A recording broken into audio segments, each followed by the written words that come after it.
시간에는 십자가라는 제목을 가지고 하나님 말씀을 증거하도록 하겠습니다. 오늘 본문의 말씀을 보게 되어지면 본문의 시편의 주인공이 포로기한에 대한 그 감사와 회복을 강구하는 것을 볼 수가 있습니다.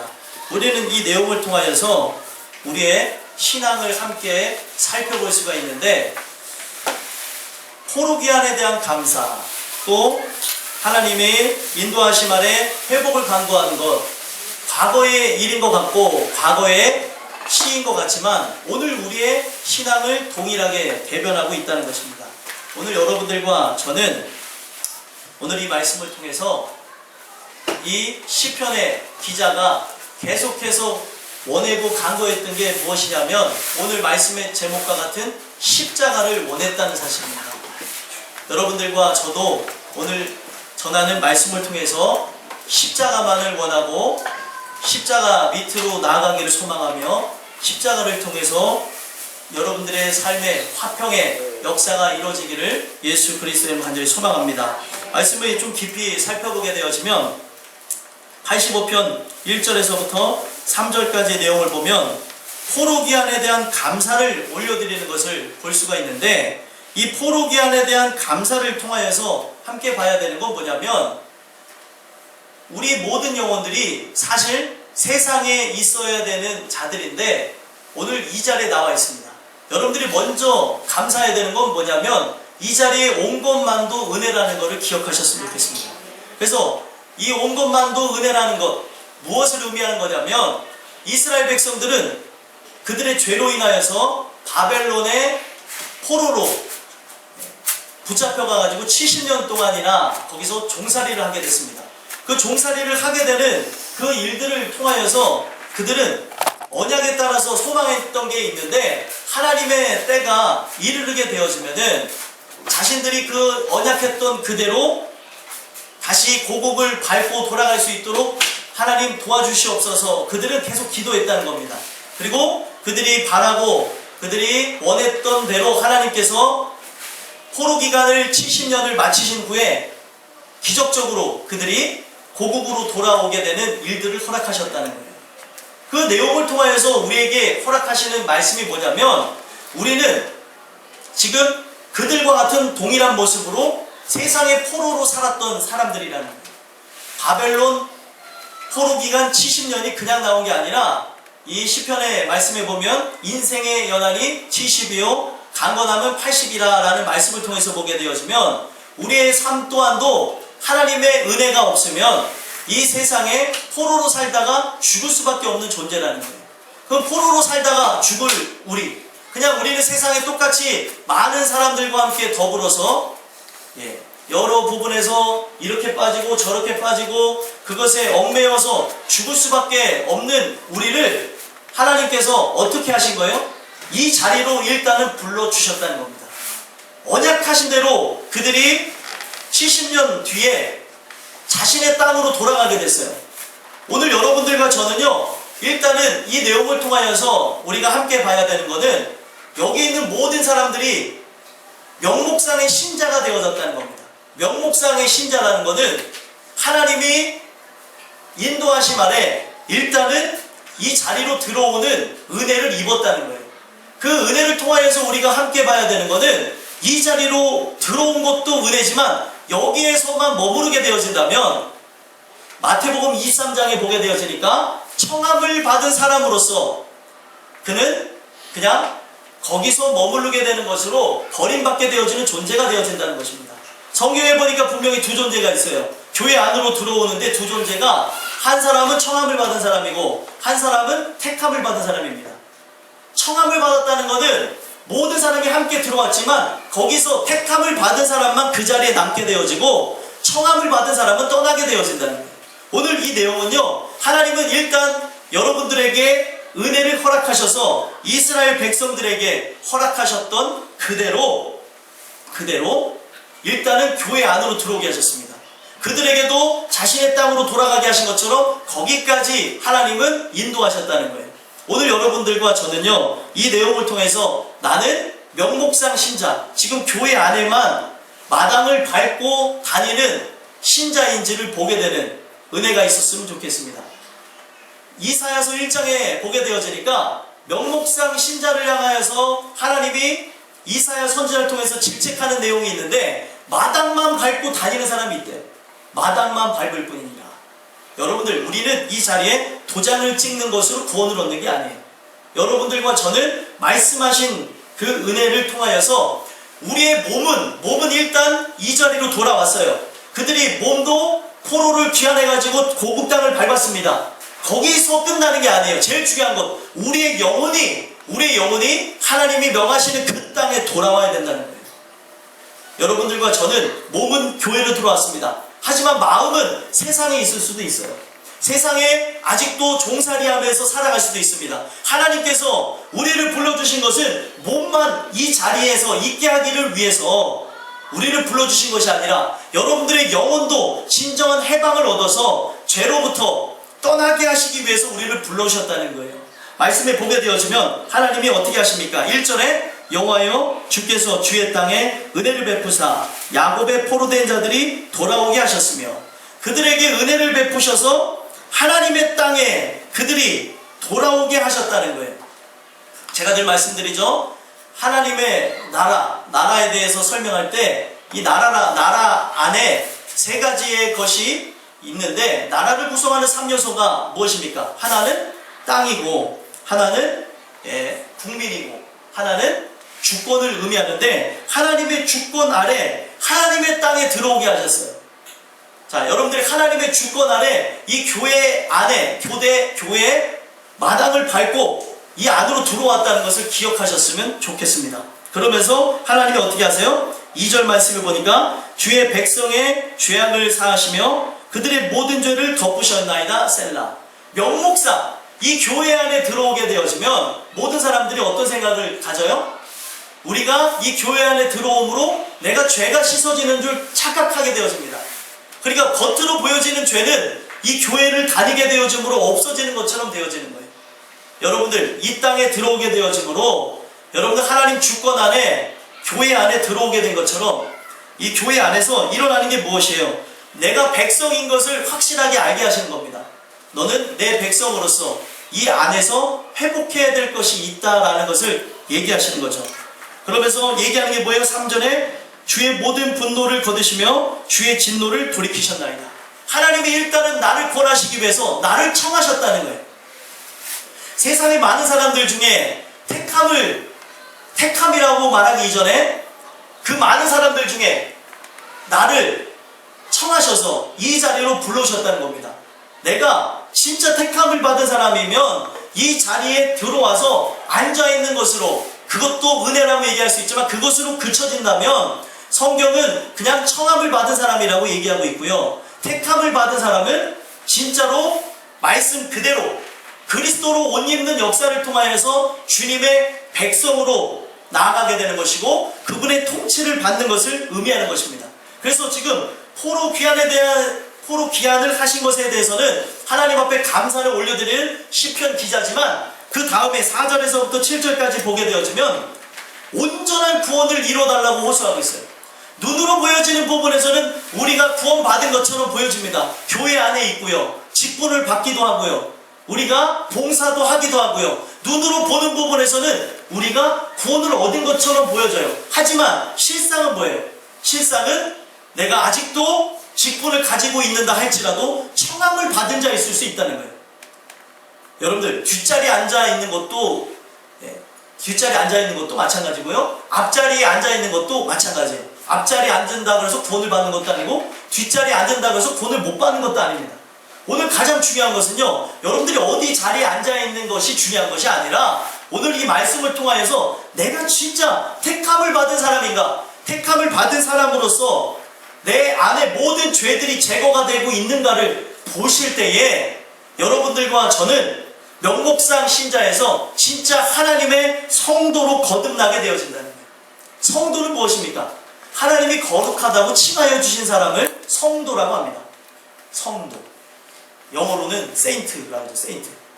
발음이 안 좋아서 하지 말아야 되는데 그래도 제가 외국에 1년 갔다 왔어요. 근데도 발음이 이래요. 외국 사람들이 혀를 굴리지 않아서 담백하게 다 알아들을 수 있다. 그러니까 여러분들 참고하셔야 돼요. 혀를 굴리면 그러더라고. 외국 사람이 혀를 굴리면 오히려 못 알아듣는데요. 근데 본토 사람들이 흉내내려서 알바로 막 이렇게 하면서 내면은 오히려 못 알아듣는다고 합니다. 그래서 세인트, 성도, 우리가 하나님의 성도가 되는 그 과정, 은혜를 통하여서 내 안에 진짜 죄인됨을 깨닫게 되어질 때 일어나는 현상이라는 거예요. 그래서 이 내용을 통해서 봐야 되는 것, 우리가 일단은 명목상 신자로서 명목상 구원을 받은 것처럼 교회 안으로 들어왔습니다. 하지만 하나님 이제부터 일을 해 주셔서 진짜 우리 안에 있는 분노를 거두시고 하나님과 바로 나 사이에 있었던 모든 단절되었던 것들이 회복되게 해달라고 기도를 하는 거예요. 그래서 내용을 보시면 4절에 한번 읽어볼까요? 읽겠습니다. 시작. 구원의 하나님이여 우리를 돌이키시고 우리에게 향하신 주의 분노를 거두소서. 아멘. 눈으로 보여지는 부분에서는 분노를 거두신 것 같습니다. 왜냐하면 일단은 어디로 돌아왔어요? 자신의 땅으로 70년 종살이를 마치고 돌아오게 되어졌으니까 그들의 생각 속에서는 대부분의 사람이 하나님이 이제 모든 관계를 회복시켰다라는 생각하는 사람들도 있었다는 겁니다. 그래서 이 시편 기자는 본질을 아는 거예요. 우리가 지금 이 자리로 돌아온 것만이 중요한 게 아니라 내 마음도 하나님께로 돌아와야 된다는 것, 우리 영혼도 하나님께로 돌아와야 된다는 것, 다시 태어나야 된다는 것, 그것을 하나님께 기도했다는 거예요. 오늘 여러분들과 저는요 이 자리로 들어왔습니다. 하나님의 은혜 가운데 온 것도 은혜라고 하면서 이 자리로 들어왔어요. 그러나 더 중요한 건 뭐예요? 이제는 이 자리에 왔으니까 정말 주님과 나 사이에 있었던 그 원수되어진 모든 것들, 분노로서 나를 향하여서 진노의 자녀라고 했던 모든 칭하들이 다 사라져야 될 것이라 저는 믿습니다. 왜? 분노 중에 말씀해 보게 되면 분노를 거두소서라고 하는 이유는 뭐냐면 우리가 사단의 자녀거든요. 아담과 하와가 범죄하는 그 순간부터 우리는 태어날 때부터 우리 영이 죽게 태어나게 되어지므로 하나님과 내 사이는 단절되어진, 우리는 은혜가 없으면은 마귀에 속하여서 마귀를 따라서 죽게 되어지는 그런 자녀가 되어진 겁니다. 그래서 하나님은 마귀를 따라가기 때문에, 사단을 따라가기 때문에 분노 중에 있는 자들, 본질상 진노의 자녀라고 하는 이유가 바로 그런 거에 있다는 거예요. 마귀는 심판받을 존재인데 그 마귀의 꼬임을 얻어서 그의 지배를 받아서 그의 자녀인 것처럼 살아가게 되어지므로 우리가 나아가기 때문에 우리를 분노 중에 있다라고 얘기를 하는 거예요. 근데 이 내용을 보니까 뭐예요? 분노를 걷어달라는 거예요. 이 얘기는 뭐예요? 하나님 나를 좀 구원해 주십시오. 하나님 내가 자녀가 되길 원합니다. 즉 사단의 자녀로서 살아갔는데, 사단의 노예로서 살아가는데 나를 좀 구원해 주세요 라는 고백이 있는 거예요. 여러분들과 저는요 말씀을 들으면 들을수록 기억해야 되는 게 뭐냐면, 제가 늘 말씀을 전달하면서 얘기하죠. 졸면은 여러분들 믿음이 자라나지 않아요. 교회를 30년 다녔는데 30년 동안 졸잖아요. 30년 동안 믿음이 자라나지 않습니다. 그러니까 눈을 뜨시고 눈을 뜨고 들으셔야 돼요. 들어야 이 들을 때에 이 귀를 타고요, 여러분들 우리 몸에 어디 있는지 모르지만 그 영 가운데 말씀이 들어가서 우리 안에 본질을 바꿔버립니다. 근데 제일 중요한 거, 듣지를 않는데 어떻게 변하냐는 거예요. 그건 주님도 못 변화시켜요. 왜냐하면 들어야 믿음이 생겨난다니까. 피곤하신 거는 다 이해하지만 눈을 뜨셔서 들어야 됩니다. 힘을 내서 눈을 번쩍 뜨시고. 꿀꺽할 때도 들어도 안 변하는데? 예, 그건 이제 안 들리는 거예요. 이 안에서. 귀가 먹은 거야? 귀가 먹었어요. 제일 중요한 건 귀는 이 보여지는 귀가 있고 영적인 귀가 있는데, 영적인 귀가 없는 사람은 암만 얘기해도 안 변할 수도 있고요. 제일 중요한 건 뭐예요? 들어도 아직은 깨닫는 은혜. 다음 주 말씀을 미리 얘기하셨네요. 다음 주에 나오는 말씀이 깨닫는 은혜인데 그 은혜를 주시지 않으면 암만 들어도 몰라요. 죄송합니다. 예, 알겠습니다. 제가 받아드리겠습니다. 깨닫는 은혜를 주시지 않으면 아무도 모르는 거예요. 여기 하버드대 나온 사람이 앉아있어도 못 알아듣는 건 못 알아듣는 겁니다. 지식이 없어서 못 알아듣는 게 아니고 하나님 말씀이 그 안을 찔르질 않으니까. 이 얘기를 들으면서 이런 현상이 일어나요. 어떤 사람이 있냐면 말씀을 들으면 듣기가 싫은 사람. 저 얘기가 내 얘기 같기도 하고 저 얘기가 나를 찌르는 것 같으니까 어떤 현상이 일어나냐면 듣기를 거부하는 사람이 있고, 어떤 사람이 있어요? 졸아버린 사람이 있어요. 조는 이유는 두 가지가 있습니다. 피곤해서 졸고요, 하나는 듣기 싫어서 자요. 오늘 우리가 이 말씀을 접하면서요 나를 찌를 때 괴로움이 있습니다. 왜 말씀을 갖고 듣는데 왜 괴로움이 없겠어요? 그 괴로움 끝에 내가 고난의 그 모든 것들 동참하게 되어지는 것이에요. 죄악이 부서지지 않고 내 안에 있는 모든 것이 벌거벗은같이 드러나지 않으면 내가 살아있는데 어떻게 구원을 받습니까? 내가 만약에 변하지 않는데요? 그 얘기 하셨죠? 잘 얘기하셨습니다. 하나님께 얘기하시고 저한테 얘기하는 게 아니에요. 하나님 저를 좀 도와달라고. 정말로 나는 변하고 싶은데 왜 변하지 않습니까? 나를 좀 도와달라고 간구하고 부르짖어야죠.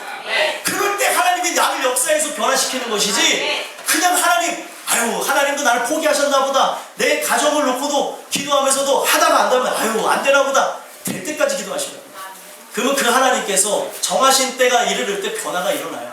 그러면 이거는 인간의 영역이 아니라니까요. 말귀를 알아듣는 거면 참 좋겠죠.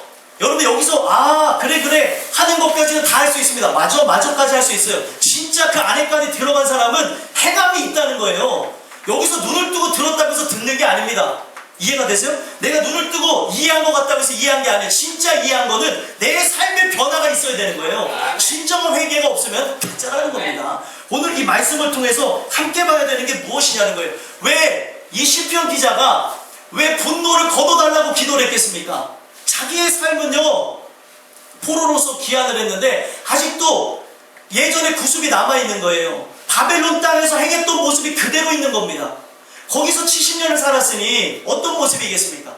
이전에 드리던 예배, 예법도 잊어버리고 여러 가지 모든 모습도 잃어버린 그 상태로 나가고 있다는 거예요.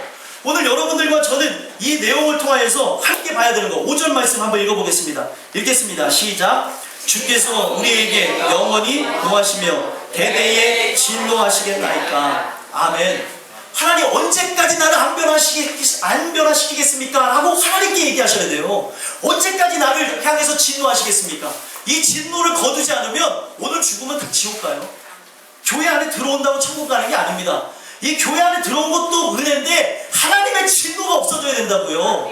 내가 하나님의 사랑하는 자녀가 되지 않는 한, 하나님이 나를 향하여서 있던 진노가 이것이 없어지지 않는 한 계속해서 죄에서 뒹굴르고 토한 것을, 귀여운 것을 먹는 돼지와 같다고 얘기하고 있어요.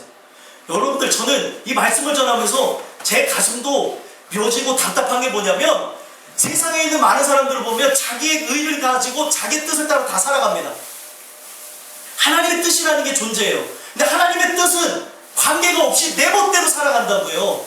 그러면은 그게 뭐냐면 본능대로 살아가는 짐승과 같다고 성경에 나와져 있어요. 왜 그러냐면 하늘의 아버지가 있는데, 창조주가 있는데 창조주를 거스려서 내가 창조주처럼, 내가 하나님처럼 산다는 거예요. 오늘 이 말씀을 통해서 함께 봐야 되는 것, 대대에 진노하시겠나이까 라고 하는 거는 하나님을 향해서 따지는 게 아니라, 하나님, 제가 연약하지만 부족하지만 자녀지 않습니까? 지금도 내가 죄악과 뒹굴르면서 살아가고 있는데 나를 좀 도와달라고 하는 호소예요. 호소. 여러분들 포기를 하는 게 아닙니다. 은혜가 입혀지면 입혀질수록 여러분들이 결단해서 돼요? 술 끊는 거 결단해서 됩니까? 안 끊어집니다. 담배 끊어져요? 안 끊어집니다. 그걸로 끊는 사람은 독한 사람이라고 얘기해요. 끊어지면 내 의가 생겨납니다.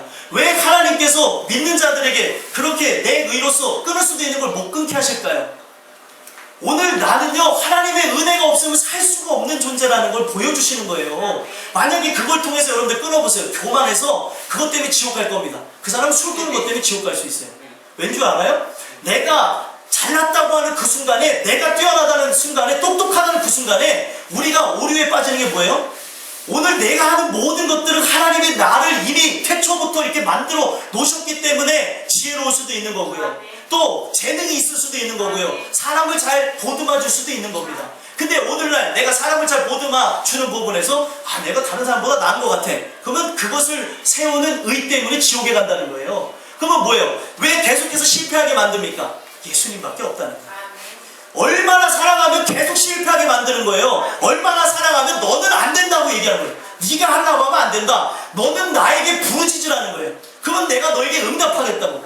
여러분들, 작전기도 해보셨나요? 내가 정말로 가정을 놓고 작전기도 해봤나요? 죄악이 끊어지는 법을 작전기도 해봤나요? 금식하면서 기도해봤나요? 금식하게 되면 흉악한 결박을 풀어주고 모든 걸 회복시켜준다고 그랬는데, 가정의 문제를 놓고 전전긍긍하면서 아파할 때도 있고, 직장의 문제를 갖고 우리가 전전긍긍할 때도 있고, 사회 문제를 갖고 전전긍긍할 때도 있는데, 전능하신 하나님 앞에 기도해본 적이 있냐는 거예요. 기도도 안 해보고 나서 포기하고 하나님 안 하라고 얘기하시냐는 거예요. 여러분들, 사생결단이 뭡니까? 금식을 한다는 거는 내 모든 거를 다 내어드리고 내가 죽겠습니다, 하나님 이거 안 해주면 죽겠습니다는 심정 갖고 하는 거예요. 근데 하나님은 역사하십니다. 근데 오늘날 나는 하나님 앞에 그 모든 것들을 하나님 앞에 정말로 진실하게 기도도 안 해놓고 왜 포기하냐는 거예요. 왜 안 됩니까? 왜 하나님, 왜 나는 깨닫게 안 해주시나요? 그러면 더 기도해야죠. 이걸 통해서 내 마음이 더 극대화되길 원하는구나. 내 안에 있는 그런 불순물과 같은 것들, 세상에 아직까지도 하나님 왜 나 안 변화시키나요? 하는 그 마음 속에 세상을 사랑하는 그 마음이 있는 거를 버리고 오라는 거예요. 버리라는 거예요. 두 마음이 같이 공존하는데 어떻게 주님을 만납니까? 오직 예수가 아닌데. 여러분들, 제가 흥분하는 거 같나요? 흥분하는 게 아니고 정말 답답해서 하는 얘기입니다. 여러분들 모두가 마찬가지고 제가 마찬가지예요. 내가 하나님 앞에 기도하는 법을 해서 오직 예수라고 말만 외치면서 왜 하나님 나를 구원해 주시지 않습니까? 라고 고백하면서 아직도 한켠에는 세상을 살아가는데 어떻게 변화가 일어나냐는 거예요. 오직 예수가 아닌데, 오직 예수가 지금도 내 방법, 내 어떻게 이런 거 저런 거 내 생각을 갖고 이렇게 해서라도 내 정욕을 채우려는 그것이 있는데 어떻게 변화가 일어납니까? 하나님 앞에 전심으로 구해도 하나님이 그 마음을 허락하시지 않으면 변화가 되지 않는다고 하는데, 여러분들, 이 6절 말씀을 한번 읽어보겠습니다. 읽겠습니다. 6절 7절 보겠습니다. 시작.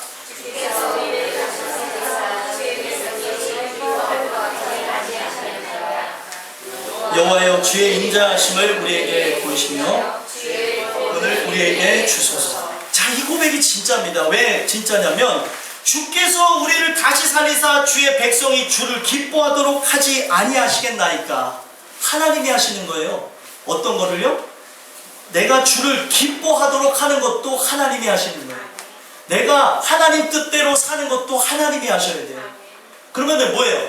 왜 하나님 나에게 깨닫는 은혜를 안 주십니까? 라고 얘기를 하셨잖아요. 그리고 우리가 그거를 늘 하나님 앞에 왜 저 사람에게 은혜를 주고 나는 안 줍니까? 그러면은 이 사람 얘기랑 똑같은 거예요. 하나님, 주를 기뻐하도록 하지 아니하시겠나이까? 하나님, 나도 그렇게 좀 해주시지 않겠습니까? 저도 좀 그렇게 만져주세요. 이런 겸손한 마음이지 따지는 게 아니에요.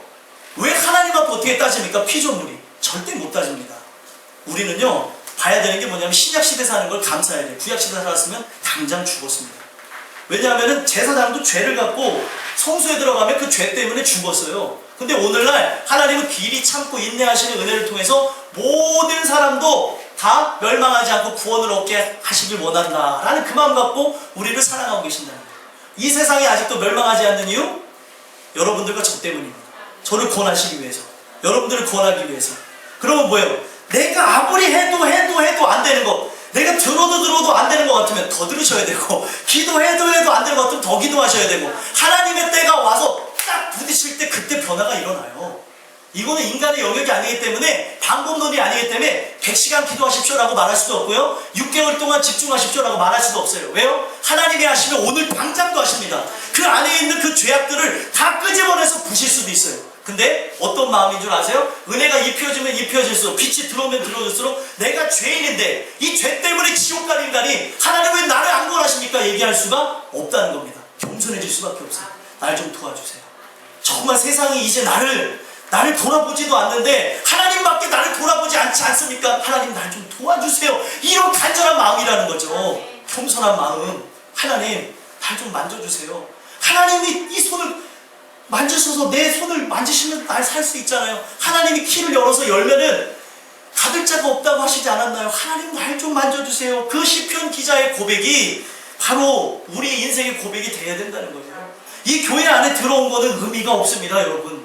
이 교회 안에서 여러분들 은혜 가운데 왜 안 되지?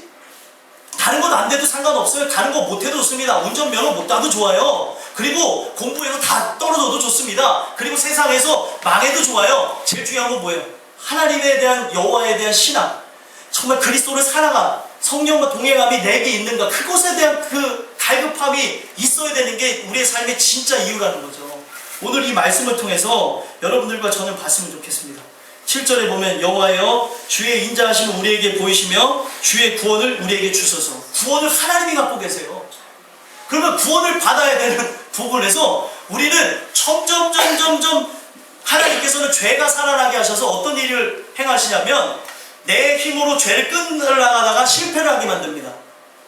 내 힘으로 이제 막 죄가 살아나게 되어졌어요. 이 죄를 이제 지지 말아야지 라는 결단을 처음에 갖게 되어져요. 그래서 내가 한번 끊어봐야지. 내가 이것도 버려봐야지. 내가 하나님대로 살아봐야지. 근데 진짜 은혜 안에 진행되어진 사람은 안 되게 하신다는 거예요. 왜요? 하나님이 하게 하시길 원하니까.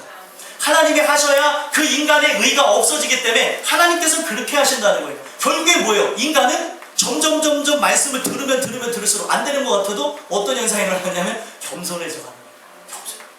나는 그래서 못한 거였구나. 내가 이거를 하게 되어지면 내가 높아지기 때문에 하나님께서 이렇게 하시는 거구나. 그래서 결국엔 뭐예요? 우리에게 주의 구원을 주시옵소서. 이거밖에 못하는 거예요. 하나님, 이거는 인간이 할 수 없는 영역입니다.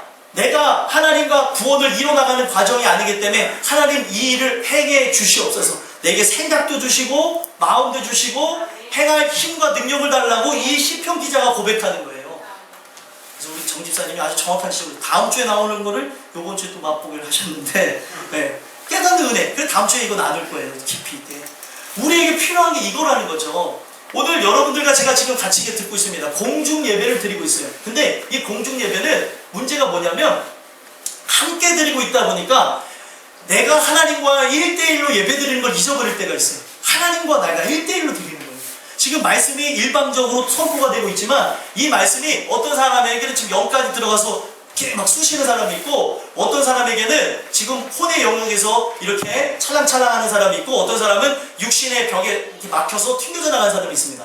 설교를 해보면 알아요. 말씀을 듣고 있는 사람이 누군지 지금 못 받는 사람이 누군지를 제가 압니다. 제가 이 말씀을 전하면서 저는 늘 기도하는 게 그거예요. 교회가 커지기보다 여기에 있는 영혼만이라도 다 구원해 주십시오. 제 기도 제목이에요. 하나님, 암만 사람이 많아지면 뭐예요? 다 지옥 갈 사람만 있으면 나중에 목회자가요, 이 모든 걸 결산받아야 되는 날이 옵니다. 네가 내 양을 맡겼는데 이 양들을 어떻게 했느냐? 이 결산받아야 될 때 저는 100명을 하나님 앞에 온전하게 올려드림으로 100점을 맞았으면 좋겠어요. 예를 들면 그렇다는 거죠. 100명의 100을 하면은 퍼센트를 떼서 100%가 되지만 1000명의 100명을 올려드리면 몇 퍼센트예요? 제가 수업을 도와주세요. 10%. 감사합니다. 네, 다시 화합 모드로 들어갔어요. 10%. 그죠? 10%라는 거예요. 그러면은 하나님과 우리 사이에서 봤을 때 하나님은요, 인간의 그 숫자, 머리 숫자로 이걸 판단하는 게 아니라 그 사람의 그런 달란트를 통해서 충성을 다했느냐. 충성도가 어떤 사람은 100%가 되고 어떤 사람은 10%가 되는 거예요. 저는 그것 때문이라도 하나님, 우리의 영혼들, 부흥을 교회에 허락하시면 좋지만 눈에 보여지는 부흥도 좋지만 제일 중요한 이 안에 내적인 부흥을 주시옵소서. 진짜 하나님의 사람으로 꽉 채워지는 역사가 있게 달라고 기도하고 있습니다. 그러면요, 정말 신기한 거는요, 이 하나님의 역사하시는 걸 통해서 일어나는 일들은 하나님이 우리를 만지시잖아요. 내가 생각해보지 않았던 영역서부터 하나하나 만져보면서 영광을 위해 바뀌어지게 한다는 거예요. 여러분들 키는 하나님이 갖고 계십니다.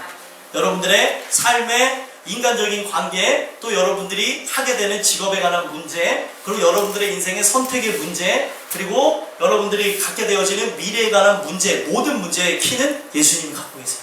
오늘 이 은혜를 통하여서 그 키가 열려지는 역사로 말미암아 여러분들과 저는 승리하게 되는 여러분들과 제가 되길 간절히 소망합니다. 그렇기 때문에 온전한 구원을 허락해달라고 눈에 보여지는 내가 청함을 받은 사람으로만 있기를 원치 않습니다. 택함을 받은 사람의 증거가 주님을 만나는 걸 통해서 이루어지게 하옵소서. 이것을 고백한 거예요. 자, 그래서 또 더 깊게 보게 되어지면 마지막으로 8절에서부터 13절까지 말씀을 보면 회복의 은총에 대한 확신을 놓고 간구하는 모습을 볼 수가 있습니다. 회복의 은총을 달랍니다. 여러분들, 회복의 장소는 어딜까요? 회복의 장소, 변화의 장소. 네, 오늘 말씀의 제목이죠. 변화의 장소는 어디예요? 십자가. 근데 여러분, 십자가 사건은 역사적으로 보면은 2000년 전에 있었어요. 근데 왜 오늘도 이 십자가에 대해서 얘기하고 이 시편 기자가 십자가에 대해서 언급하지 않지만 이 내용이 십자가거든요. 화평이 일어나는 장소는 십자가 밑에서만 일어나는 거예요. 정말 놀라운 거거든요. 이사야 선지자는 이 예수님이 사역하는 거를 바로 옆에서 보는 것처럼 보는 것처럼 해서 사역을 하고 예언을 했는데 700년 뒤를 지금 내 손바닥 안에서 보는 것처럼 보고 예언을 했다는 겁니다. 자, 이 얘기는 뭐냐면 지금 시편 기자가 활동할 당시에도 그들에게 필요한 게 십자가라는 것을 그들은 말씀을 통해서 그들의 인생 가운데서 알게 되어졌다는 거죠. 시공간을 초월해서 이 모든 부분, 과거, 현재, 미래를 통해서 이 초월해서 일어나는 역사를 의미하는 겁니다. 그래서 여러분들과 저는요, 오늘 이 말씀을 통해서 봐야 되는 것, 이 시편 기자가 그렇게 원했던 것, 자기가 온전한 구원을 얻는 장소, 이제 포로로서 귀환했지만 영적으로 묶여져 있는 그 포로로부터 해방되어지는 그 장소인 십자가 밑으로 나가기를 소망한다고 하면서 8절에서부터 13절까지 적은 거예요. 여러분들, 이거는요, 이 사람이 고백한 이 고백, 결국에는 예수님을 통하여서 이루어졌고요. 예수님을 통하여서 이루어진 이 역사는 결국에 지금 여러분들에게도 현재적으로 일어나는 일들이 되어져야 된다는 사실을, 현재적으로. 과거의 사건이 아닙니다. 역사에 있었던 사건이 아니에요. 오늘 내게 일어나야 될 사건이에요. 십자가 사건이에요. 근데 오늘날 어떤 사람이 조사를 했대요. 교회에서 진짜 십자가 밑으로 나간 그 예수를 만난 경험이 있느냐 했더니 대다수의 사람이, 거의 90% 되는 사람이 그런 경험이 없다는 거예요. 특히 이제 이거는 미국 교회에 관한 내용이지만 교회는 다 비슷합니다. 그 교회는 급성장한 교회인데 자기는 주님의 자녀라는 거, 그리고 제자라는 생각이 없다는 거예요. 그 사람들 얘기가.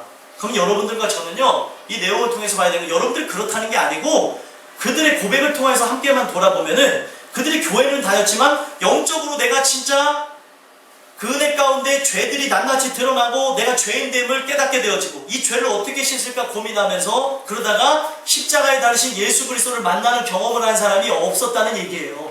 오늘 여러분들과 제가 교회는 오래 다녔을지라도 십자가에서 예수님을 만난 경험이 없다면 가짜라는 겁니다. 십자가 사건은 시공간을 초월해서 현재적으로 일어나야 될 일들이라는 거예요. 오늘 진짜 하나님의 자녀가 되길 원하는 여러분들이라면 십자가가 내게 일어나기를 소망합니다. 여러분들 고백하면서 나가셨으면 좋겠어요. 하나님, 내가 시공간을 초월해서 예수님의 십자가에 달려 돌아가신 그 장소로 가서 그 피 흘림을 통하여서 죄사함을 받게 없어서 그렇게 기도하고 나가심으로 여러분들의 삶이 변화되는 역사가 있었으면 좋겠습니다. 8절 말씀 볼까요? 읽어보겠습니다. 시작. 내가 하나님 여호와께서 하신 말씀을 들으니 무릇 그의 백성 그의 성도에게 하나님의 말씀하실 것이다. 그들은 다시 어리석음으로 돌아가지 말지어다. 아멘. 자, 여기 보면은 8절 말씀에 내가 하나님 여호와께서 하실 말씀을 들으리니 라고 얘기하고 있어요. 여러분 정말 신기한 건 뭐냐면 듣는다는 거는요, 순종을 기반하고 있습니다. 여러분 아이들을 훈계할 때 이런 얘기 한번 해보셨을 거예요. 너 좀 내 말 좀 잘 들어. 내 말 좀 잘 들으라는 거는 지금 내가 하는 얘기를 들으라는 얘기예요? 아니면은 너는 내가 시키는 대로 순종을 잘 해라 라는 말이에요. 그죠? 여러분 신기한 거는요, 우리는 지금 우리의 생활 속에서 그 들음과 순종과 함께 가는 그 모든 것들이 기반되어졌다는 것을 우리는 모르고 살았다는 거예요. 너 내 말 좀 잘 들어 라는 건 순종을 기반해서 얘기하고 있다는 거죠. 오늘 하나님의 말씀도 마찬가지입니다. 내가 여호와께서 하신 말씀을 들으리니 라는 이 말은 그냥 단순히 듣겠다는 게 아니라 하나님이 어떤 걸 말씀하시든지 간에 순종하겠습니다 라는 것을 얘기하고 있다는 거예요. 그러면은 성경은 뭐라고 얘기하고 있냐면 들음에서 뭐가 난대요? 믿음이 난다고 그랬죠. 그러니까 내가 이 믿음이 있다는 것, 듣는 중에 믿음이 생겼다는 것은 이전에는 내가 하고 싶은 대로 살아가고 내 멋대로 살았었지만 하나님의 말씀을 듣게 되어짐으로 어떤 일들이 생겨난다는 거예요. 믿음으로 말미암아 순종케 되어진다는 거예요. 그래서 하나님 말씀을 잘 들어, 하나님 말씀을 잘 들어 라고 하는 것은 순종을 기반으로 하는 말하고 똑같은 거예요. 아, 너는 누구 말을 잘 들어? 야, 부모 말을 잘 듣다 보면 저희 아버지가 하신 말씀이에요. 아버지 말을 듣다가 잘 들으면 자다가도 떡이 생긴대요. 그래서 저는 진짜 자다가 떡이 생기는 줄 알고 한번 자다가 좀 엉뚱하거든요. 그래서 베개 밑에 봤는데 떡은 아직까지 안 생겼었어요. 근데 그 말이 그렇다는 거죠. 엉뚱하다 보니까 말을 잘 들으면 떡이 생기겠지 하고 했는데 떡은 안 생기더라고요. 그러니까 이 얘기는 뭐예요? 잘 들으면 아버지가 더 좋은 거를 더 해줄 수도 있다. 이게 잘 듣는 게 좋은 거다라고 얘기를 하신 거예요. 우리가 이 말씀을 통해서 봐야 되는 거는요, 아무리 옆에서 순종을 강요해도 이거는 의미가 없습니다. 아이고, 왜 믿는 사람이 왜 저래 똑바로 해야 되는 거 아니야? 그렇게 한다고 알 것 같아요? 모릅니다. 왜요? 이 안에 다음 주에 나올 말씀이지만 깨닫는 은혜가 없으면 내가 그것을 깨닫지 않으면 내가 그것의 주체가 되지 않으면 옆에서 하는 얘기는 다 뭐가 돼야 돼요? 엄마가 예를 들면은 우리 여기 청소년들인데 엄마가 예를 들면 잘 되라고 얘기를 해요. 그러면 그것에 공감이 되어지면은 그 얘기가 맞는 얘기지만 공감이 안 되면 우리는 이걸 전문용어로 세 글자로 얘기합니다. 뭐가 되어져요? 잔소리가 되어져요. 잔소리로 한 게 아닌데 잔소리가 되어집니다. 예, 웃는 친구들은 엄마가 하는 얘기가 잔소리로 들려지기 때문에 웃는 거겠죠. 진짜 신기한 건데 부모가 하는 얘기를 틀린 게 있습니까? 없습니까? 웬만해서는 삶의 경험으로 나와서 나오는 얘기이기 때문에 틀린 게 거의 없어요. 사실. 네. 믿음에 관해서는 틀릴 수가 있지만 살아온 경험에 의해서 나온 거는 틀린 게 없습니다. 그렇기 때문에 성경은 뭐라고 얘기하고 있냐면 생머리에게 고개를 숙이라고 얘기하고 있어요. 머리가 신 사람들의 지혜를 무시하지 말라는 거죠. 그러니까 그 경험에 의해서 나온 부분들은 틀린 게 없지만 내가 그것을 깨닫지 못하니까 그것이 잔소리로 들리는 거거든요. 근데 깨달아진 이 사람은 뭐래요? 내가 하나님 말씀을 듣는 게 정말 중요하다는 거. 여러분들 내가 어떤 결단을 통해서 끊어지는 게 아니에요. 말씀을 들을 때 어느 순간인가 끊어지게 되어지고요. 그 끊어지는 건 뭐냐면 관심이 없어져요. 정말 저는 은혜가 되어진 게 뭐냐면 하나님 말씀을 더 사모하고 듣다 보면은 내가 어떤 것을 끊으려고 하고 벗으려고 하고 노력을 안 했는데 어느 순간인가 관심이 없어지고 하나님 말씀에 대한 사모함과 또 하나님께서 새롭게 다루시는 것들이 눈으로 보여지게 됩니다. 여러분들과 저는 이 주시는 은혜를 통하여서 하나님의 말씀을 듣겠다고 하는 그 자세인 그 믿음의 역사가 여러분들 안에 그 빛의 역사가 드러나게 되기를 간절히 소망합니다. 그가 하실 말씀을 드리니라고 하는 얘기는 뭐예요? 내 안에 모든 죄악이 말씀을 통해서 이미 드러났다는 거예요. 이 안에 어둠이 가득하다는 것, 더러움이 가득하다는 것을 알게 되어졌기 때문에 이것을 듣겠습니다. 하나님 내가 이것을 알게 되어졌으니까 말씀을 듣겠사오니 말씀하시는 그 모든 걸 통하여서 이 죄악이 제거되게 해달라고 고백하는 거예요. 오늘 여러분들 말씀을 들으면서 죄인 되어짐을 깨닫습니까? 여러분 깨달으세요? 깨달으신다면 이제 그 죄를 제거하시는 그분을 만나기를 소망케 되어지는 여러분들과 제가 됐으면 좋겠습니다. 그래서 그 다음에 보게 되면 무릇 그의 백성 그의 성도들에게 화평을 말씀하실 것이다. 어느 순간인가 죄로 인해 고통받아하는 여러분들과 저의 삶 속에 화평이 떨어지게 될 거라는 거예요. 화평의 역사가 일어날 거라는 거예요. 우리가 예전에 많이 불렀던 찬양인데 주는 평화 막힌 담을 모두 허셨네. 주는 평화 막힌 담을 모두 허셨네. 이런 찬양을 불렀던 적이 있었어요. 담이 있어요. 하나님과 내 사이에 담이. 죄라고 하는 것. 모든 사람이 죄를 범하게 돼서 하나님의 영광에 이르지 못하게 하는 그 담이 있습니다. 그것을 어느 순간인가 내가 죄인됨을 깨어받고 고민하고 있는 그때에 말씀을 들을 때 화평의 말씀을 통하여서 이 모든 게 제거되는 날이 온다는 거예요. 아멘이십니까? 화평의 말씀.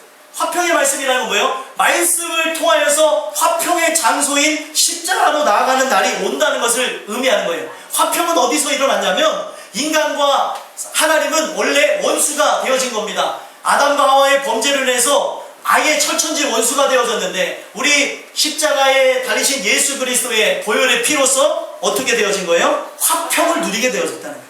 화평.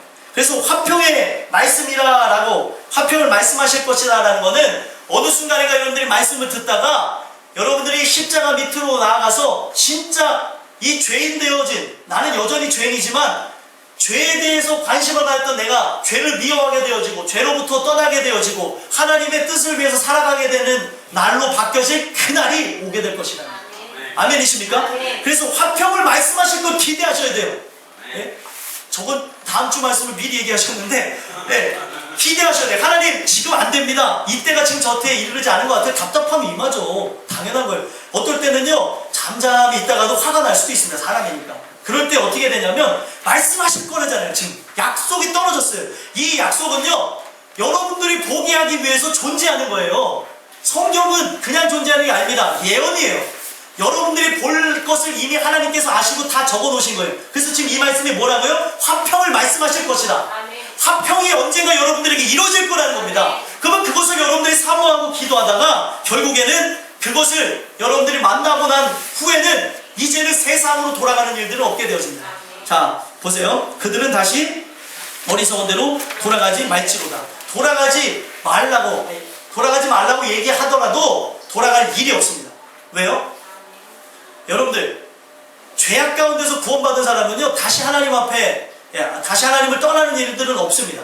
물론 때로는 넘어지고 쓰러지고 마귀가 틈타서 뒹굴릴 때도 있어요. 죄악이 뒹굴릴 때도 있고 우리가 정말로 짐승의 모습처럼 야 이거 정말 더러운 건데 더러운 것을 다시 주워서 먹는 것처럼 그런 일들이 일어나기도 합니다. 하지만 주님을 떠나는 것, 주님을 배반한 일들은 없다는 거예요. 왜요? 죄악이 얼마나 더러운지를 봤었기 때문에 그런 일들은 없다는 겁니다.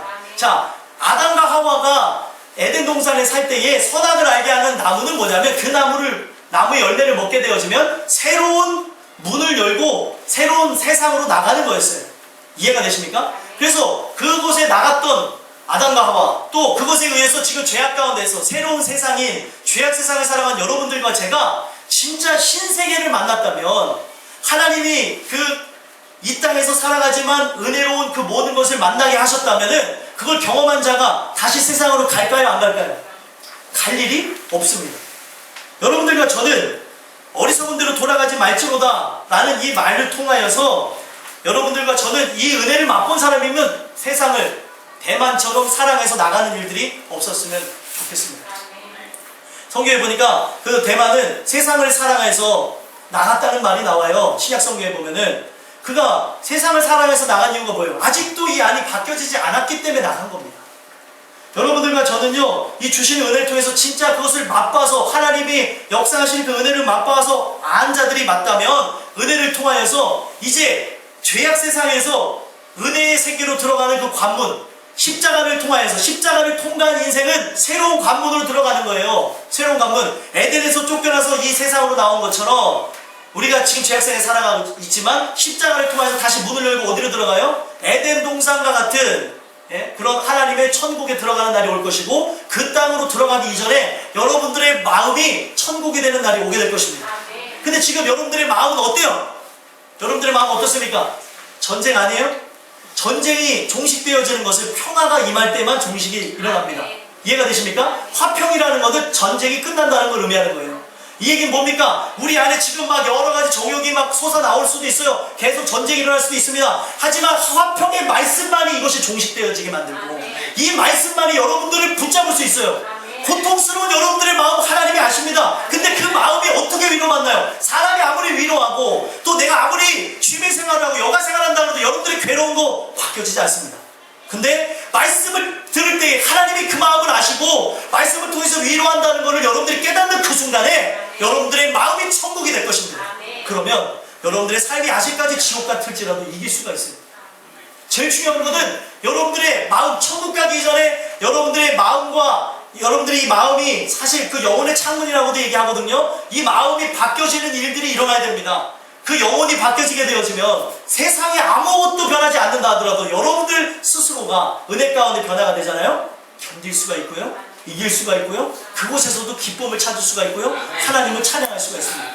여러분들의 삶이 지금 지옥 같을 수도 있어요. 괴로울 수도 있을 수도 있고 아플 수도 있고 눈물이 날 수도 있고 이걸 그 누구에게도 말할 수 없는 상황이 이르렀다 할지라도 오늘 이 말씀을 통해서 화평을 말씀하실 것이다. 이 화평이 여러분들에게 일어남으로 모든 것이 종식되어지는 은혜가 있게 되기를 간절히 소망합니다.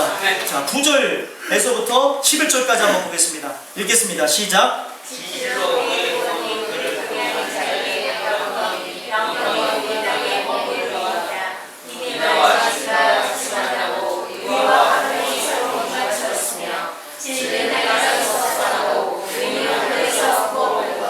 아멘. 자, 여기 어떤 사람이 구원을 얻는다고 얘기하고 있습니까? 그의 구원이 그를 경외하는 자에게 가깝다라고 얘기했습니다. 하나님을 경외하는 건 인간이 할 수 있는 영역이 아니에요.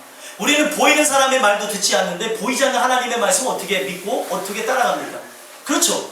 저는요, 저를 보면서도 그래요. 부모의 말씀에도 그 순종하지 않은 저를 보면서 제가 새롭게 깨닫는 건 어렸을 때 그렇게 보이는 부모의 말도 앞에서 듣는 척하고 뒤에서는 안 듣기도 하고 그렇게 속을 새기는 것처럼 보이지 않는 하나님을 내가 어떻게 믿었을까? 하나님 말씀을 전하는데 깨달음을 주신 게 이거는 은혜라는 거예요. 은혜. 여러분들 우리는요 이 말씀을 통해서 봐야 되는 거 보이지 않는 하나님을 경외한다는 것, 두려워하는 마음, 사랑하는 그 마음은 인간이 결단해서 되어지는 게 아니에요. 그 마음을 주셔야 되는 겁니다. 두렵기 때문에 하나님이 나를 보기 때문에 죄의식을 갖게 되어지는 거예요. 이 안에 양심이 막 작용해서 아 이거는 죄인데 예전에는 버젓이 해도 찔림이 없는데 하고 나면 왜 이렇게 찝찝하고 뭔가 소화도 안 되고 왜 그런 죄악을 범할 때 그런 일들이 생겨나냐는 거예요. 이거는 그런 일들이 있다는 것은 지금 하나님이 나에게 빛을 비춰주고 있다는 증거입니다. 계속해서 말씀을 듣고 하나님 앞에 기도하다 보면 그 영역이 다 틀려요. 여러분들 사람이 살아가면서 보이는 것만 끊어져야 되겠습니까? 보이지 않는 이 안에 수많은 생각들과 더러운 것들이 얼마나 많아요. 이 모든 것들이 말씀을 듣다가 어느 순간인가 끊어지게 될 거라는 거예요. 아멘이십니까? 아멘. 여러분들과 저는 이 말씀을 통해서 내가 하나님을 두려워하게 되어지는 것 바로 그런 거예요. 점점점 두려워지니까 두려워지니까 안 하는 것도 있고요. 또 뭐예요? 사랑하게 되어지니까 이것을 안 하게 되어지는 거예요. 사랑하게 되어지니까 그분이 좋아하는 걸 하게 되어지는 것. 그런 것을 의미하는 거예요. 경외하는 것. 그렇기 때문에 그런 사람은 영광이 우리 땅에 머무리이다. 그 영광이 그 마음의 땅에 보여지는 땅뿐만이 아니라 마음의 땅에 임하게 될 것이다 라고 얘기를 하는 거예요. 여러분들과 저는 하나님 주신 은혜를 통하여서 이 마음의 땅에 하나님의 영광이 임하게 되길 간절히 소망합니다. 그 영광이 임하게 되어짐으로 여러분들에 있는 그런 답답함, 슬픔, 괴로움, 그 외로움, 그리고 우리의 인생에 겪게 되어지는 모든 절망감들이 하나님이 주시는 그 은혜를 통해서 영광이 입혀질 때에 빛이 역사로 인하여서 이 모든 것들이 떠나가게 되기를 간절히 소망합니다. 이런 일들이 일어나기를 여러분들이 원하시기를 저는 간절히 원했으면 좋겠어요. 여러분들 정말 이걸 원하셔야 됩니다.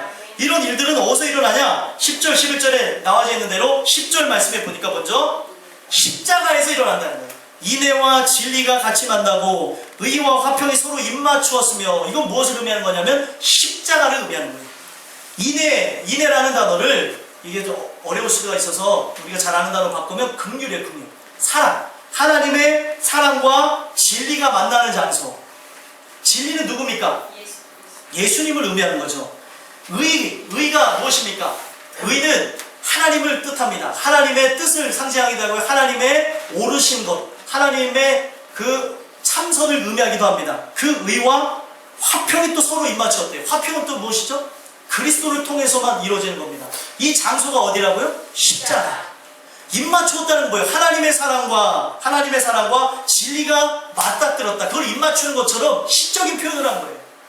하나님의 사랑에 대한 그것, 이후 예수님께서 하나님을 사랑함으로 하나님의 뜻에 순종하셨고, 예수님께서는 여러분들에게 은혜를 베풀어 주신 거예요. 하나님을 사랑함으로 여러분들께 은혜를 베푸셔서 자기를 쳐서 복종까지 하시고 죽기까지 복종하셔서 자기를 죽으심으로 여러분들을 살리셨습니다.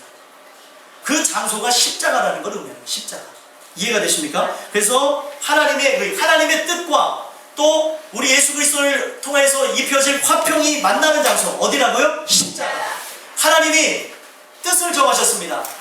하나님이 우리 모든 사람을 거룩하게 하셨는데 방법이 없는 거예요. 죄인 되어진 저들을 어떻게 구원할까? 그랬더니 우리 예수님께서 이 땅에 오셔서 하신 일이 뭐예요? 죄인을 부르러 오셨고 그 죄인들을 구원하는 역사를 통해서 뭐라고 얘기하십니까? 나는 나의 뜻을 이루려 함이 아니고 아버지의 뜻을 이루려 함이니, 하나님의 뜻을 이루기 위해서 이 땅에 오셨다는 겁니다. 그래서 그 뜻대로 이 땅에 오셔서 그가 하나님의 뜻에 순종해서 죽음으로 복종하신 역사를 통해서 지금 여러분들과 저는 화평의 나라가 이 땅에 지금 임하여지고 있다는 거예요. 근데 명목상의 화평의 나라는 지금 이미 이루어졌습니다. 선포가 되어졌어요. 문제는 뭐예요? 실질상 내 마음에서는 화평이 지금 있어요? 없어요? 없어요. 이유는 딱 한 가지입니다. 아직 십자가가 여러분들 앞에 세워지지 않아서 그럴 수가 있어요. 여러분들 마음의 땅에 십자가 밑으로 나가는 일들이 없어서 그럴 수가 있습니다. 그 십자가 밑으로 나가는 것, 그분을 통하여서 진짜 피가 흘려지는 그 장소인, 그 은혜가 풍성하게 맺혀지는 장소인, 거기서 주님을 만나게 되어진다면, 사랑이 강력하게 임하게 되어지고 진리가 만나는 장소인, 하나님의 뜻과 화평이 만나는 그 장소인 여러분들이 그곳에 나가게 되어지면 여러분들과 저는 이제 어떻게 되어지냐? 이 모든 것으로부터 해방되어져서 진짜 화평이 임하게 되어진다. 아멘이십니까? 여러분들에게 이런 은혜가 입혀되길 간절히 소망합니다. 그래서 그런 자들이 어떻게 되어지냐? 11절에 보니까 진리는 땅에서 솟아나고 의는 하늘에서 굽어보도다. 진리가 땅에서 솟아난다는 건 뭐냐면, 여러분들의 마음의 땅은 창세기 3장 이후에 엉겅퀴를 내고 저주를 받아가지고 경작하지 않으면은 계속해서 이 땅은 못 쓰는 땅이 되어졌습니다. 보여지는 땅도 그렇고요, 보이지 않는 땅도 그렇게 되어졌어요. 이 얘기는 뭐냐면 하나님이 우리에게 역사해 주셔서 그 은혜가 입혀진 산은 이 마음의 땅이 갈아엎어지는 역사를 통하여서 이 안에서 뭐가 자라나요? 진리가 자라난다는 거예요. 진리가 누굽니까? 예수님. 예수님이 이 안에서 역사하셔서 쭉쭉쭉쭉 나무와 같이 자라나셔서 뭐를 하냐면 바로 여러분들 안에 생명나무이신 그분을 통하여서 열매들이 주렁주렁 맺히게 되어진다는 거예요. 예수 그리스도의 싹이 나야 되는데 오늘 우리는 어떤 싹이 나요? 죄악의 싹들이 계속 올라오잖아요. 왜 그렇습니까? 오늘도 십자가 밑으로 나가지 않아고 십자가를 부르짖지 않아서 그렇습니다. 왜 십자가 내가 처음 볼 때 나의 마음의 큰 고통 사라져? 오늘 믿고서 나는 하는데 우리가 그런 고백을 하는데 처음에는 그걸 알았을지라도 오늘도 의지해야 될 게 십자가라는 거예요. 그래서 우리가 부른 찬양 가운데 뭐예요? 험한 십자가 붙드는 게 뭐예요? 최후 승리를 얻는 게 궁극적인 목적이지 단 한 번의 승리를 얻기 위해서 십자가를 얻는 게 아닙니다. 아멘이십니까? 그 십자가를 붙들고 천성을 향해 나가는 여러분들과 제가 되야 된다는 걸 의미하는 거예요. 그래서 결국에 이 내용을 보면 의인은 하늘에서 굽어 보시는도다. 의인은 하늘에서 굽어 보신다는 게 뭐예요? 의인은 하나님을 상징하는 건데 하나님이 굽어 보신다는 건 뭐예요? 농부의 마음이죠. 하나님이 이 모든 걸 다 갈아엎으셔서 십자가를 통해서 모든 죄가 씻겨지게 되어지고 다 갈아엎는 죄악이 다 씻어지는 역사를 통해서 뭐를 심으셨냐? 하나님의 씨, 믿음을 심으신 겁니다. 그러면 그 믿음이 쭉 자라나서 믿음은 예수님을 상징하는 거예요. 주님과 함께 쭉 자라나게 되어져서 뭐를 맺혀지게 된다고요? 성령의 열매, 믿음의 열매, 화평의 열매들이 맺혀지게 된다고 성경에서 얘기하고 있습니다. 그러면은 하늘에서 굽어보도다라는 것은 농부의 마음으로 보고 계신다는 거예요. 내려본다는 겁니다. 이렇게 흐뭇한 마음을 갖고 보시고 계신다는 거예요. 여러분들 농부가 기다려요, 안 기다려요? 만약에 씨를 심었어요. 기다려요, 안 기다려요? 기다리잖아요. 여러분들에게도 시간이 필요할 수 있어요. 지금 미성숙해서 이런 모습인지 아니면 아직 하나님을 못 만나서 그런지 지금 우리는 알 수 없지만 세월이 곧 여러분들의 열매를 증명해 줄 겁니다. 내가 주님을 만난 게 확실한데 10년이 지났는데도 세상 사람하고 똑같다면 가짜예요. 이해가 되십니까? 점점 우리는 말씀을 통해서 들으면 들을수록 변화가 일어납니다. 그래서 언행 심사가 바뀌어져요. 바뀌어지려고 하는 게 아니라 저절로 바뀌어진다는 걸 의미하는 거죠. 노력을 안 해도 바뀌어집니다. 왜요? 여러분들 안에 하나님의 생명이 들어왔어요. 거듭났어요. 그분의 모습으로 태어났어요. 그러면 계속 말씀을 통해서 자라나게 되면 그분을 닮아갈 수밖에 없는 겁니다. 닮으려고 노력하는 게 아니에요. 닮아지는 거죠. 저는 놀라는 게 뭐냐면 어제도 제가 확인했어요. 우리 예준이한테 너 누구 닮았을 때니 아빠를 닮았대요. 예준이가 아빠를 닮았구나. 근데 예준이를 보면서 느끼는 게 어쩌면 아빠랑 똑같이 생겼는지 이렇게 보고 저렇게 보고 아빠랑 똑같이 생겼는데 제가 궁금해서 자세히 살펴봤는데 아빠를 닮으려고 얼굴을 노력하는 게 아니라 크면 클수록 닮는 거예요. 이해가 되세요? 아이들이 지금 여러분들을 닮으려고 노력합니까? 닮으려고 노력하지 않아도 여러분들의 모든 품성을 그들은 갖고 태어났어요. 그래서 좋은 품성을 이어받을 수도 있고 나쁜 품성을 받을 수도 있고 여러분들이 갖고 있는 그 DNA, 그 소양에 따라서 이 아이들의 기본적인 소양이 이렇게 바탕으로 나오게 되어집니다. 여러분들, 저는요 이 아이들을 보면서 은혜를 받는 게 뭐냐면 저희들이 노력을 하지 않는 것처럼 우리가 하나님의 모습으로 하나님의 아들의 모습으로 변하려고 노력하는 게 아닙니다. 계속 십자가를 붙들면서 나가다 보면 여러분들은 어느 순간인가 주님을 닮은 하나님의 자녀의 모습이 나오게 될 거예요. 그래서 십자가를 계속해서 의지하라고 오늘 말씀을 주는 겁니다. 그래서 12절에도 보면 여호와께서 좋은 것을 주시리니 우리 땅이 그 산물을 내리로다. 아멘. 좋은 것을 주니 의가 하늘에서 굽어보는 것처럼 하나님의 뜻이 계속 우리를 향해서 은혜를 통해서 오게 되어지는 걸 통하여서 좋은 것이 옵니다. 성경에서 가장 좋은 것이 뭐래요? 성령이라고 얘기하고 있어요. 성령을 통하여서 말씀을 듣는 중에 성령이 역사하시니까 우리의 죄를 밝히시고 우리가 연약한 것을 알게 하시고 계속 그것을 통하여서 충만케 하시는 역사를 통해서 결국에 어떻게 되어져요? 성령의 열매를 맺는 날이 오게 된다는 거예요. 성령의 열매. 아멘이십니까? 아멘. 여러분들과 저는 그것을 봤으면 좋겠습니다. 그러면 뭐예요? 신앙생활을 하면 할수록 여러분들과 저는 성령의 9가지 열매하고 가까워져야 되는 거예요. 아멘. 내가 맺으려고 하는 게 아니라 저절로 되어져야 되는 것이고 계속해서 그 은혜를 통하여서 좋은 것을 주시기 때문에 자동적으로 이 말씀을 듣는 자들은 열매를 맺을 수밖에 없다고 얘기하고 있습니다. 마지막에 보시면 13절에 의가 주의 앞에 서성하며 주의 길을 닦으리로다. 결국에는 하나님이 은혜를 통하여서 십자가를 통하여서 변화되어진 사람은 여기에 말하는 의가 주의 앞에 간다는 건 뭐냐면 여기서 말하는 의는 신하를 의미합니다. 왕이 행차할 때 신하가 앞장서서 길을 안내하는 것처럼 우리가 주님 오실 그날을 첩경을 평탄케 했던 세례 요한처럼 이 땅을 닦으면서 주님 오시는 그날을 기다리게 되어진다는 거예요. 주의 길을 닦으리로다. 이제 새 시대가 열렸다는 거예요. 하나님이 우리와 함께 하심으로 우리가 십자가를 통과한 이후에는 신세계로 나가는 것을 보여주는 겁니다. 내가 주님과 함께 이제 나갑니다. 말씀과 함께 나갑니다. 이제는 내가 그 말씀과 함께 나가겠습니다 라는 것을 의미하는 겁니다. 그래서 여기 보면은 의가 주의 앞에 가서 간다는 것은 의는 말씀을 상징하게 돼요. 하나님의 뜻은 우리 그리스도를 통해서 이루어졌잖아요. 하나님의 가지신 뜻이. 그래서 우리가 봐야 되는 건 무엇이냐면 이스라엘 백성들이 가나안 땅에 들어갈 때도 말씀이 앞서서 들어갔던 것처럼 우리는 최우선시대에 있는 게 뭐예요? 말씀이 앞장서서 나가는 걸 통하여서 결국에 우리는 해야 되는 게 뭐예요? 주의 길을 닦으면서 말씀과 함께 천성을 향해 나가야 된다는 것을 의미하는 겁니다. 오늘 이 말씀을 통해서 여러분들과 저는 십자가만을 구했으면 좋겠어요. 십자가에 모든 게 다 있습니다. 십자가에서 여러분들이 주님을 만나게 되어지면 부활의 영광에도 참여하지 말아도 참여해요. 십자가와 부활은 함께 가는 것이지 동떨어진 게 아닙니다. 우리가 인생의 참된 기쁨을 누리길 원하는데 그 기쁨은 우리가 고난에 동참하는 것 그 안에 담겨진 십자가의 의미를 깨달을 때에 일어나는 것이지 그냥 이루어지는 것은 아닙니다. 오늘 말씀 여러분들 안에 새기심으로 승리하며 나가는 여러분들과 제가 되기를 간절히 소망합니다. 기도하겠습니다. 하나님 감사합니다. 오늘 이 말씀을 통해서 우리 모든 영혼들이